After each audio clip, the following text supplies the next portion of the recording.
সুপ্রিয় দর্শক সবাইকে স্বাগত জানাচ্ছি প্ল্যানেটারি হেলথ একাডেমির সুরক্ষায় প্রতিদিন অনুষ্ঠানে পাওয়ার্ড বাই সিং হেলথ। আপনাদের সঙ্গে রয়েছি আমি ডাক্তার অমিতা হাসান। আজকে আমরা মুমূর্ষু রোগীদের চিকিৎসা ব্যবস্থাপনা নিয়ে কথা বলতে চাই। বিশেষ করে আমরা জানি যে যখনই একটি হসপিটালে পেশেন্ট যায়, তার কন্ডিশনটি যখন খারাপের দিকে যায়, তখন বিশেষ করে ইমার্জেন্সি অথবা আউটডোর পেশেন্ট থেকে অনেক সময় রোগীদের পরামর্শ দিয়ে থাকেন যে আপনার পেশেন্টের আইসিইউ সাপোর্ট লাগবে। এবং যখনই এই আইসিইউ সাপোর্টের কথা বলা হয়ে থাকে, তখন কিন্তু মানুষজন আসলে এর প্রতিক্রিয়াটি কিন্তু স্বাভাবিক হয় না, ভেঙে পড়েন, ভাবেন যে তার রোগীটি খুব ক্রিটিক্যাল কন্ডিশনে আছেন এবং যে যে প্যারামিটার উপর ভিত্তি করে আইসিইউতে পাঠানো হচ্ছে সেটিও কিন্তু তাদের কাছে অনেক সময় অজানা থাকে। কাজে এই জায়গাগুলোতে আসলে পরিষ্কার হওয়া দরকার যে আইসিইউ সাপোর্ট আসলে কখন দরকার, কোন রোগীদের দরকার, কতদিন দরকার। এবং সেখানে অনেকেই ভাবেন যে আইসিইউ মানেই বোধহয় শুধু লাইফ সাপোর্ট, তাকে বোধহয় একেবারে ভেন্টিলেটরে দিয়ে দেওয়া হবে। এই কথাগুলো কিন্তু সবসময় সবার ক্ষেত্রে প্রযোজ্য নয়। এবং এই মুমূর্ষু রোগীদের চিকিৎসা নিতে গিয়ে অনেকেই হয়তো একেবারেই নিঃস্ব হয়ে যান। অনেকেই অভিযোগ করেন যে আমরা আমাদের অনেক টাকা পয়সা খরচ করে ফেলেছি। এই বাংলাদেশের প্রেক্ষাপটে বা তৃতীয় বিশ্বের বা এই উন্নয়নশীল দেশগুলোর প্রেক্ষাপটে আইসিইউ সাপোর্টটি ব্যয় বহন করা কিন্তু অনেকের জন্য ভীষণ কঠিন হয়ে পড়ে। আবার যদি আমরা অপদিক থেকে চিন্তা করি যে আমরা উন্নত বিশ্বের কথা চিন্তা করি, সেখানে অনেক ধরনের সাপোর্ট থাকে। বিশেষ করে সিঙ্গাপুর এবং আমাদের আশেপাশে যে রাষ্ট্রগুলো রয়েছে সেখানে উন্নত আইসিইউ ব্যবস্থা রয়েছে। সেই জায়গাটিও কিন্তু আমাদের মাথায় অনেক সময় চলে আসে। অনেক সময় বাংলাদেশ থেকেও কিন্তু কিছু রোগী সেখানে চলে যায় উন্নত চিকিৎসার জন্য। তো আমরা আজকের এই দুটি বিষয় নিয়েই কথা বলতে চাই। একই সঙ্গে আমাদের সঙ্গে স্টুডিওতে উপস্থিত রয়েছেন doctor Shewa Duyen, consultant respiratory and critical medicine, Singapore General Hospital. Welcome Dr. Shewa to our program. Thank you for having me on the program. Okay, আমাদের সাথে স্টুডিওতে সরাসরি যুক্ত আছেন doctor Mohammad Rabiul Halim, critical care medicine বিশেষজ্ঞ, আজগর আলী হাসপাতাল, ঢাকা। ডক্টর রবিউল, আপনাকে স্বাগত আমাদের অনুষ্ঠানে। ধন্যবাদ। আচ্ছা, আমরা আসলে আপনাকে দিয়ে শুরু করি, যেহেতু আপনি সরাসরি স্টুডিওতে যুক্ত আছেন, যে আসলে আমরা একটা পেশেন্টকে মুমূর্ষু একটি শব্দের সাথে রোগীদের যে রোগের যে গ্র্যাভিটি সেটি জড়িত। কখন একটি পেশেন্টকে আমরা মুমূর্ষু হিসেবে কনসিডার করছি, মানে when we consider patient as a critical? আচ্ছা, মুমূর্ষু শব্দটাকে যদি আমরা বিশ্লেষণ করি, তার মানেই হচ্ছে সবচেয়ে গুরুতর অসুস্থ রোগীদেরকে আমরা মুমূর্ষু বলতে বুঝি। সেই ক্ষেত্রে আমাদের যে কোনো পেশেন্ট যে কোনো গুরুতর অসুস্থতায় যদি তাদের শ্বাস প্রশ্বাসটা ক্ষতিগ্রস্ত হয় এবং ঝুঁকিপূর্ণ হয়ে ওঠে, সেক্ষেত্রে প্রথম ক্রাইটেরিয়া যেটাকে আমরা মুমূর্ষু হিসেবে সাধারণত ডিটেক্ট করতে পারি, এবং সে যদি তার নিজের শ্বাস প্রশ্বাস মেনটেন করতে না পারে, কিসে হতে পারে?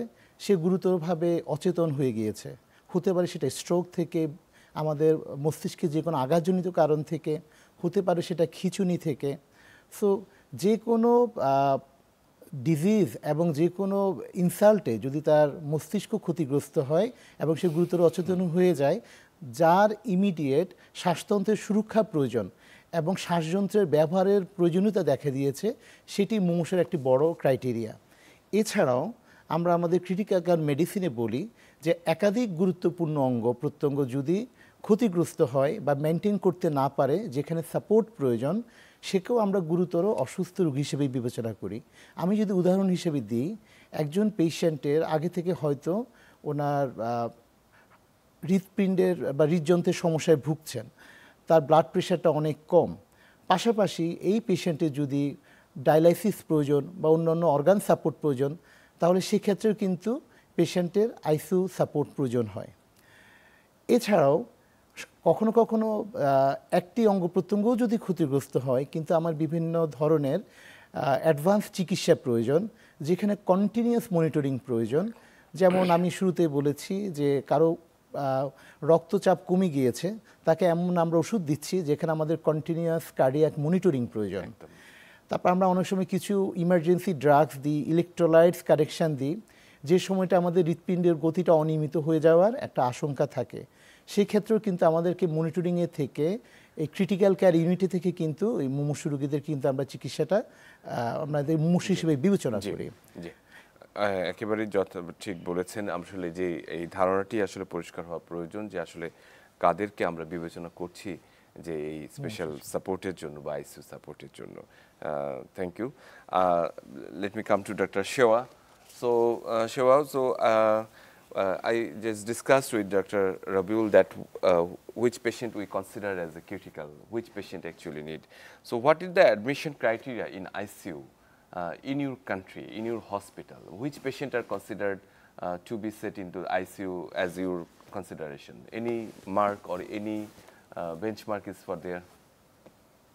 Yeah, so the considerations of admission in ICU is for patients who are critically ill. So the definition of a critically ill is sort of understood by the physicians if they have acute, quite life-threatening organ dysfunction. This can arise from their breathing, from their blood pressure, from their other organ systems like the ability of the kidney to produce urine to clear the toxins, or their ability to breathe on their own. And so what critical care in the ICU can provide is really very advanced monitoring, as well as institutions of many life support system in the hope that we can actually bridge the patient to recovery and hopefully prevent the death. So many conditions that we have seen in the ICU will include severe infections such as pneumonia, or the severe respiratory failure from, let's say, aspiration, drowning, or they have undergone severe, let's say, brain injury, that they need very close monitoring and support. So these are the typical patients that we'll manage in the ICU. Yeah, thank you, Dr. Shewa.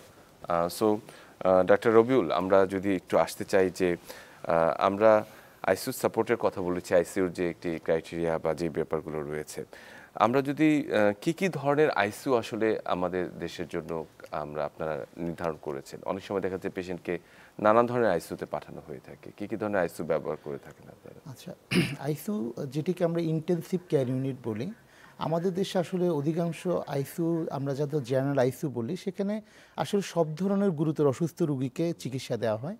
But বর্তমান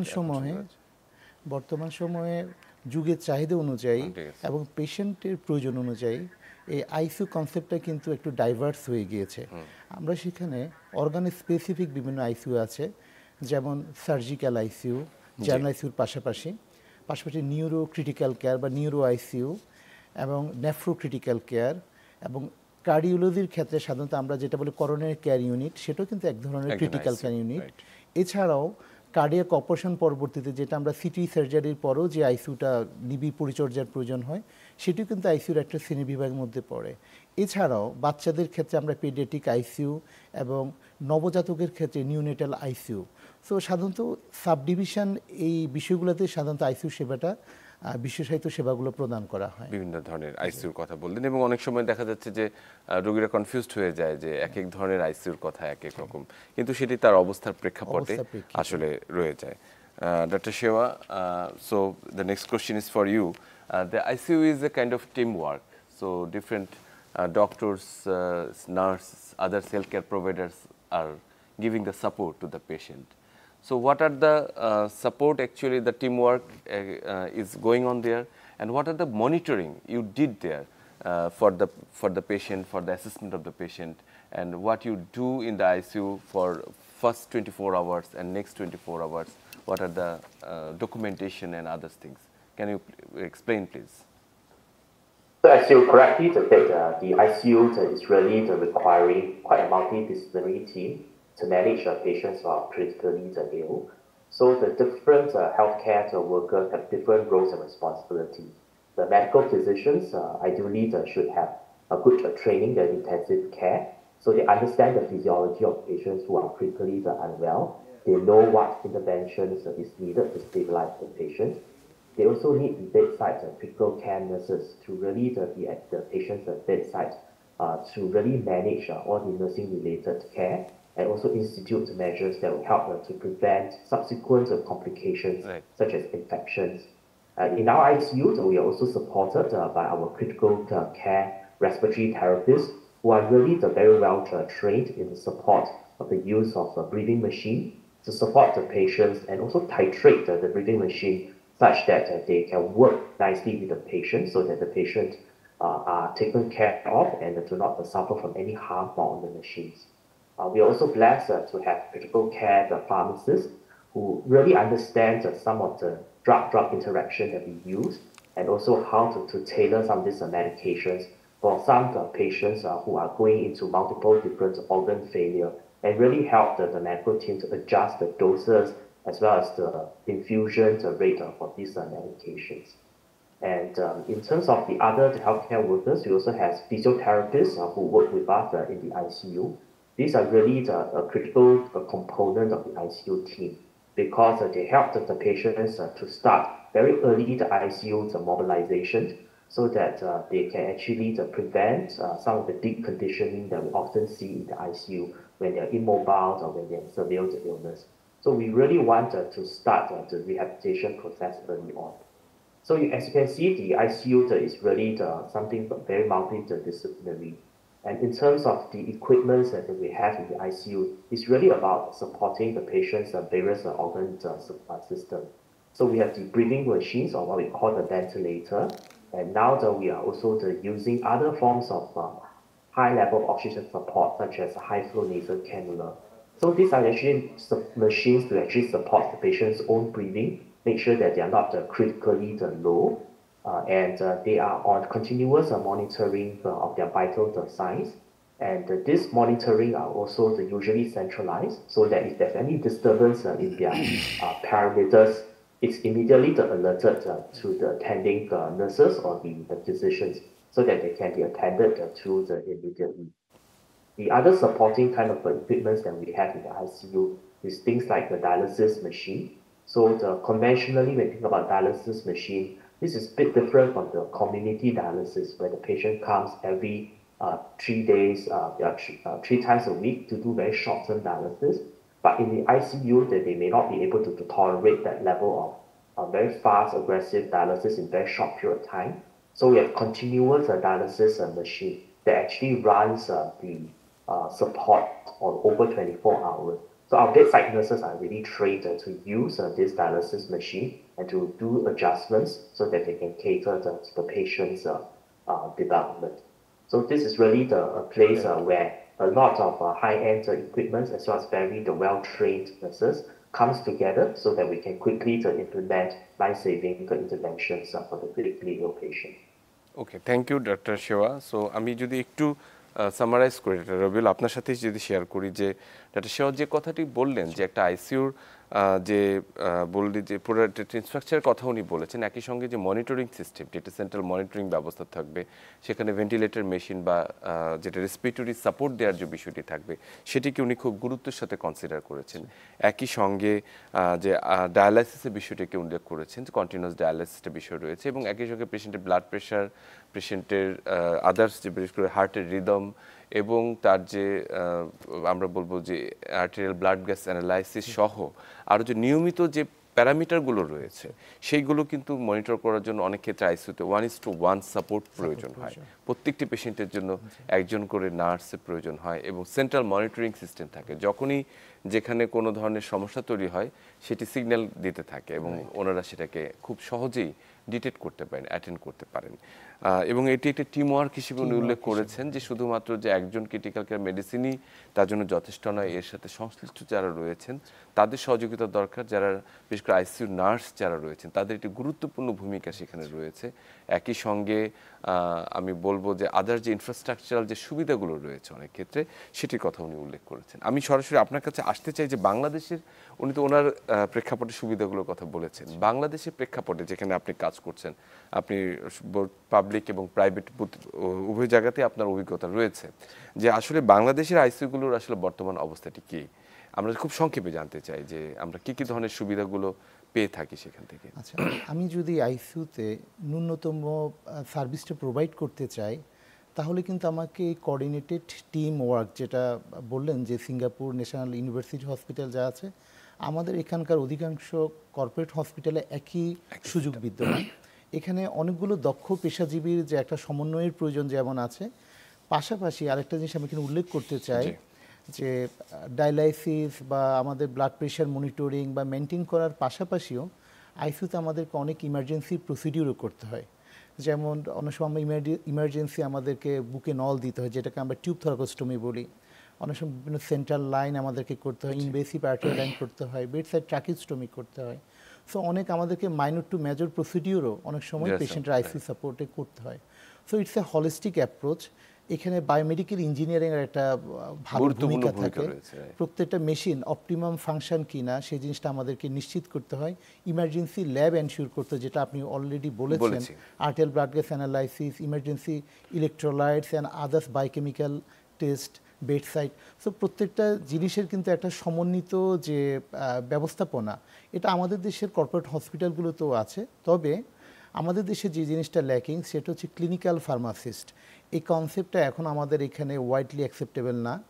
আমি যে হসপিটালে কাজ করি সেখানে কিন্তু আমাদের পর্যাপ্ত রেসপিরেটরি থেরাপিস্ট আছেন, 1:1 নার্সিং সার্ভিস আছেন, এবং যে সেবাগুলোর কথা বললেন আমাদের কর্পোরেট হসপিটালগুলোতে কিন্তু প্রত্যেকটা জিনিসই আমরা প্রোভাইড করে থাকি, সেটা মেনটেন করা হয়ে মেনটেন করে থাকে। থাকি। যে অসংখ্য ধন্যবাদ ডাক্তার রবিউল। আমি I want to go Dr. Shiva. So one is the important challenge is the infection in the ICU. Most likely there are some bundle like ventilatory acquired pneumonia, sepsis and others considering. So how you will maintain the infection control protocol to your ICU? Do you have any special criteria for that? Do you have any infection control nurse? And the people who are want to see their patient, relatives want to see the patient, how will you consider them to see their patient? So as you rightly mentioned, the infection is really a complication that can happen. And if that happens in a critically ill patients, the outcome can be quite disastrous. So in the ICU, we actually institute several measures to try to reduce the infection risk. I think that everyone is aware that in the WHO, the hand hygiene kind of practices, where before the contact with the patient or the patient's environment, Right. visitors as well as the staff taking care of the patients should actually wash their hands with antiseptic solutions.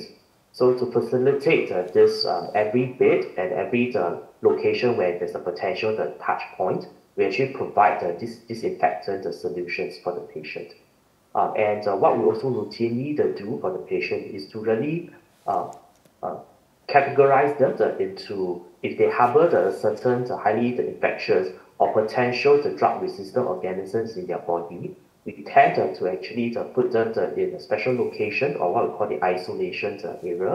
And we also have reminders for the staff as well as the visitors going to the room to take the necessary precautions, such as putting on gowns, putting on the gloves, and as well as a surgical mask when they visit the patients in the room. Hopefully, with these measures, we can actually reduce the transmissions from patient to patient and also reduce the overall burden of some of these drug-resistant organisms in the hospital. I think the other key component of preventing infection is also preventing multiple drug-resistant infection. Many of the ICUs are actually troubled by the development of very resistant organisms, partly because they need very broad-spectrum antibiotics to help to fight the infection. But when we use that indiscriminately for a long period of time, we can actually build up a subcolony of the organisms that are resistant. And they will spread among the unit as well as from different patients. So it's very important that we have a very strict antibiotic stewardship in the ICU. What this means is that we have a system of ensuring that the appropriate antibiotics is used for the appropriate patient. So the antibiotics is used very liberally at the start because the diagnosis may not be very certain. But once we have clarification that this may not be an infectious process, we should try to stop the antibiotics as early as possible. We do a lot of attempts to try to isolate the bacteria that the patient may have. And once we are able to isolate them, we are also able to test what sensitivity they have to the antibiotics that we're using. And we try to narrow down the antibiotics use to the ones that is the least broad, so that we can narrow the use, so that we can reserve the broad spectrum antibiotics for the more resistant organisms. Yeah. So we hope that through all these measures, we can really reduce the risk of spread of infection. Because cleanliness is not just a policy, right? It's actually a shield against all these invisible killers for our patients in the ICU. Yeah, thank you, Dr. Shiva. আমি যদি আসলে একটু সংক্ষেপে বলতে চাই যে doctor Shiba যেটি উল্লেখ করলেন যে আইসিইউর ক্ষেত্রে ইনফেকশন একটি খুব বড় ধরনের চ্যালেঞ্জ, বিশেষ করে এটা ক্রস ইনফেকশন, যে একটি রোগী থেকে মাল্টি ড্রাগ রেজিস্ট্যান্স যে ক্রস ইনফেকশন হচ্ছে জীবাণুগুলো দিয়ে, হসপিটাল অ্যাকুয়ার্ড ইনফেকশনের একটি প্রধানতম কারণ। দেখা যায় রোগীটি যে রোগটি নিয়ে আসেনি পাশের Hospital accord বেড হয়ে থেকে যাচ্ছে। বা নার্সের মাধ্যমে সেটি কিন্তু তার কাছে চলে গেল, যাচ্ছে। বা তার যে কমন যে ইউজার্স যেগুলো রয়েছে আইটেমগুলো, এটি ব্যাপারে উনি খুব গুরুত্ব দিয়েছেন যে এটি প্রিভেন্ট করা জরুরি। এবং এছাড়াও যে পেশেন্টকে যখন কেউ দেখতে আসে তখন ডেফিনেটলি তাকে মাস্ক, গাউন এবং গ্লাভস, এবং প্রত্যেকটি পেশেন্টকে ধরার আগে, বিফোর এবং আফটার ইউজ, তাকে আমরা বলছি Hand যে hygiene টা হ্যান্ড maintain স্ক্রাব করা। করতে হবে বা হ্যান্ড রাব করতে হবে। এটি একেবারেই কিন্তু আইসিইউর জন্য খুব গুরুত্বপূর্ণ। এবং আইসিইউতে সরাসরি চলে যাওয়ার মানে মানুষজনের বিধান প্রবণতাটা আসলে এটি নেই, এটিকে আসলে it will be restricted area. কাজে এখানে চ্যালেঞ্জগুলো অনেক বেশি। এবং একই সঙ্গে উনি আরও কিছু চ্যালেঞ্জের কথা বলেছেন, বিশেষ করে যে আমরা বলছি যে বিভিন্ন ধরনের যে নিউমোনিয়াগুলো রয়েছে, ভেন্টিলেটর অ্যাকোয়ার্ড নিউমোনিয়া বা অন্যান্য যে সেপসিস জনিত যে সমস্যাগুলো রয়েছে সেটির ব্যাপারে কথা বলেছেন। এবং উনি উল্লেখ করেছেন যে এই বিষয়গুলো যখন একটা ইনফেকশন কন্ট্রোল একটি প্রোটোকল ওনারা ফলো করে থাকেন, বিশেষ করে ইনফেকশন কন্ট্রোল নার্স থাকেন একজন আইসিইউর, উনি সেটিকে নিয়ন্ত্রণ করে থাকেন প্রত্যেকটা পেশেন্টের ক্ষেত্রে, যে আসলে কার ইনফেকশন কন্ট্রোল প্রোটোকলটি মেনটেন করা হচ্ছে কিনা একজন চিকিৎসকের ক্ষেত্রে এবং সব ক্ষেত্রে। আমরা এই বিষয়গুলো ইনফেকশন কন্ট্রোল নিয়ে আমরা আপনার কাছে আসবো, তবে তার আগে একটা ছোট্ট বিরতি নিয়ে নিই। সুপ্রিয় দর্শক, আজকে আমরা মুমূর্ষু রোগীদের চিকিৎসা ব্যবস্থাপনা নিয়ে কথা বলছিলাম। আমাদের সঙ্গে সিঙ্গাপুর এবং ঢাকা উভয় দেশের বিশেষজ্ঞ যুক্ত আছেন। আপনারা সঙ্গে থাকুন, ফিরে আসছি একটু পর।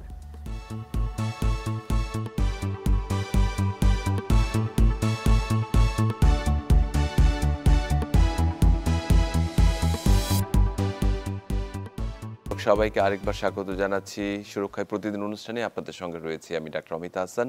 আজকে আমরা মুমূর্ষু রোগীর চিকিৎসা ব্যবস্থাপনা নিয়ে কথা বলছি। আমাদের সঙ্গে সিঙ্গাপুর এবং ঢাকা থেকে দুজন বিশেষজ্ঞ যুক্ত আছেন। আমি ডাক্তার মোহাম্মদ রবিউল হালিম। আপনার কাছে একটু আসতে চাই, বিরতির আগে আমরা যেটা কথা বলেছিলাম যে আইসিইউর বেশ কিছু চ্যালেঞ্জ নিয়ে, ইনফেকশন কন্ট্রোল নিয়ে, এবং একটি গুরুত্বপূর্ণ বিষয় হচ্ছে যে অ্যান্টিবায়োটিক ব্যবহার নিয়ে। বিশেষ করে আইসিইউতে গেলেই রোগীকে অ্যান্টিবায়োটিক আপনারা দিয়ে দেন, এবং কথিত আছে যে খুব হাই, যেগুলো আসলে খুবই সংরক্ষিত বা রেস্ট্রিক্টেড অ্যান্টিবায়োটিকগুলো অনেক ক্ষেত্রে ইউজ করা হয়ে থাকে। এই ক্ষেত্রে আপনারা কোনো পলিসি বা ন্যাশনাল কোনো পলিসি ফলো করেন কিনা? অ্যাকচুয়ালি আইসিইউতে আমরা যখন অ্যান্টিবায়োটিক ব্যবহার করি, শুধু আইসিইউতে না, অ্যান্টিবায়োটিক ব্যবহার করার জন্য যে কোনো ভর্তি রোগীদের বা বহির্বিভাগীয় রোগীদের কিন্তু একটা পলিসি থাকে, যেটাকে আমরা এক কথায় যেটাকে আমরা অ্যান্টিবায়োটিক স্টুয়ারশিপ পলিসি বলি। তো অ্যান্টিবায়োটিক স্টুয়ারশিপ পলিসির যে মোদ্দা কথাটা হলো, আমরা যাতে রেশনালি এবং যৌক্তিকভাবে অ্যান্টিবায়োটিকটা ব্যবহার করতে পারি।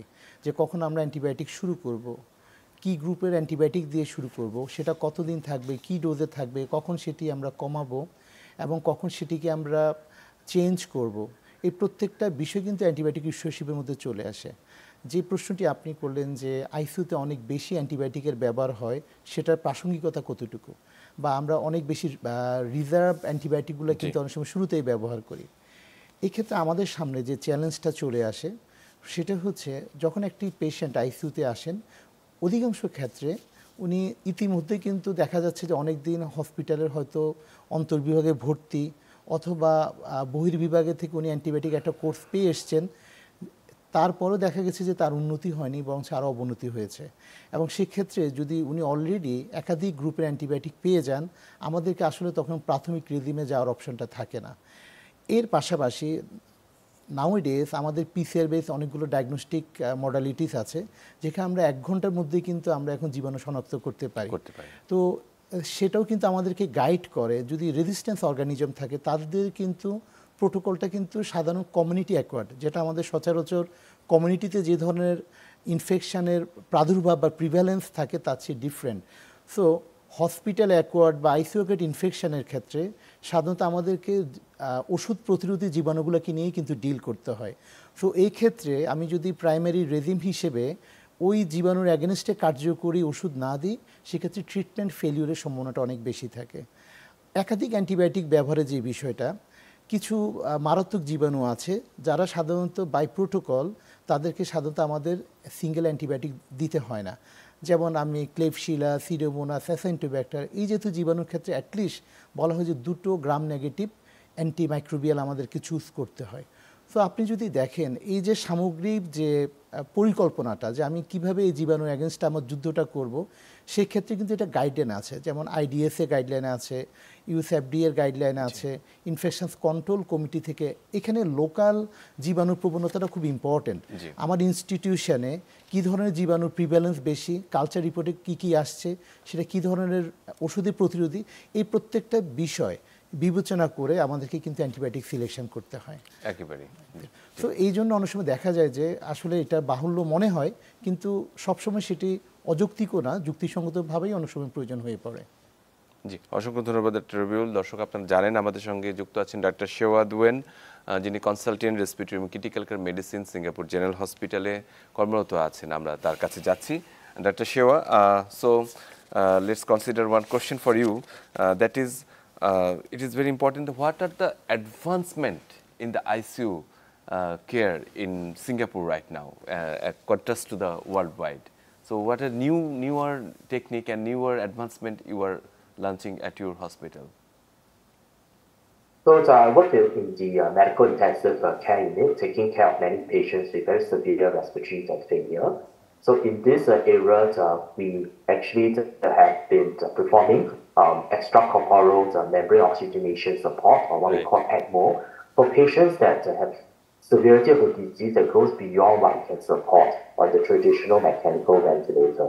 So this is a really a high level of support for this patient that requires a lot of expertise as well as manpower and resources. So what happened during this support is that the blood from this patient is taken out of the patient's body and is run through an artificial membrane which acts as a lung, and this blood is then pumped back to the patients.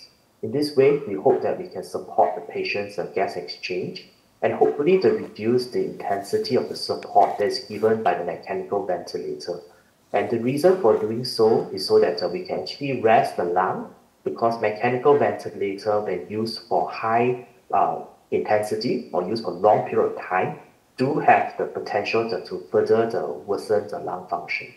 So by having another system to really support the patient gas exchange, we hope that we can actually bridge this group of patients to lung recovery. So ECMO can also be used for patients with very severe circulatory failure, as in that they have a very, very low blood pressure, either due to heart failure or due to other forms of condition that causes the blood pressure to be low. Again, this is a high intensity treatment, and this is usually used in patients with, let's say, post-surgical operative heart failure, or they have a cardiac arrest, and while they are doing resuscitation, they are put on ECMO to support so that we can support the rest of the organs and to make sure that they don't suffer severe injury after the heart has recovered their spontaneous beating. So these are some of the interventions that we're doing in the ICU to help to bridge these patients to recovery. Okay, thank you very much, Dr. Shewa. So উনি যেটা সেবা যেটি বললেন যে বেশ কিছু অ্যাডভান্সমেন্টের কথা বললেন, বিশেষ করে এক্সট্রা কর্পোরাল অক্সিজেন থেরাপি যেটা একমো যেটি বললেন, এবং একই সঙ্গে গ্যাস এক্সচেঞ্জের কথা বললেন, যে বিষয়গুলো রয়েছেন। তো এই এক্সট্রা কর্পোরাল অক্সিজেন থেরাপি যেটা রয়েছে সেটির আসলে গুরুত্ব কতখানি, আমাদের দেশে কি সেটি ব্যবহার হচ্ছে কিনা?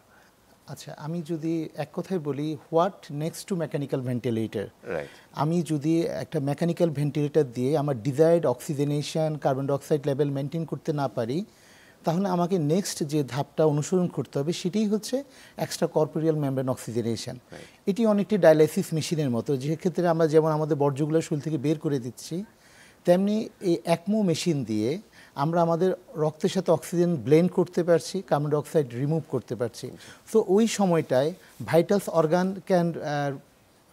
We can provide rest to our vital organ, so that এই আমাদের গুরুত্বপূর্ণ ফুসফুস, হৃৎপিণ্ড যাতে ওই সময়টায় রেস্ট পায় এবং ওদের সেরে উঠতে কিন্তু সহায়তা হয়। এক্ষেত্রে একটা জিনিস আমি যোগ করতে চাই, ECMOর বাইরেও আইসিইউ সেটআপে আমাদের আরও কিছু এক্সট্রা কর্পোরিয়াল চিকিৎসা আছে। যেমন আমি যদি বলি, যেটাকে আমরা বলছি ব্লাড পিউরিফিকেশন সিস্টেম, নাউডেজ আমরা এই জিনিসটা কিন্তু ওয়াইডলি আইসিইউতে ব্যবহার করছি, যেমন সাইটোসর্ব থেরাপি। হ্যাঁ, সো যেখানে আমরা কিন্তু দেখা যাচ্ছে যে কখনো কখনো বিভিন্ন ইনফেকশন রিমুভালও কিন্তু করতে পারি, এটাও এক ধরনের এক্সট্রা কর্পোরিয়াল থেরাপি। তারপর plasma exchange, therapeutic plasma, exactly. So অ্যাডভান্সমেন্টগুলো এই আমাদের অ্যাডভান্সমেন্টগুলো দেশে কিন্তু আমরা এখন আমাদের দেশে ব্যবহার আছে। করছি আইসিইউতে। জি, আমরা ফিরে আসবো আপনার কাছে। So doctor Shewa, there is another query for you, last question for you. I hope you answer very shortly. That is, counseling is an important part of ICU management. So how you will do that part, the counseling part of the patient, and what is the actually cost management? I mean, it's very expensive sometimes if it is not insured by the insurance company. So what is your suggestion to minimize the cost for like our countries, least developed countries like subcontinent by Bangladesh? So can you please tell? Yeah, so I think it's important that we set the expectations right for the patient as well as for the family. They have to understand what the ICU support can do and cannot do for this patient.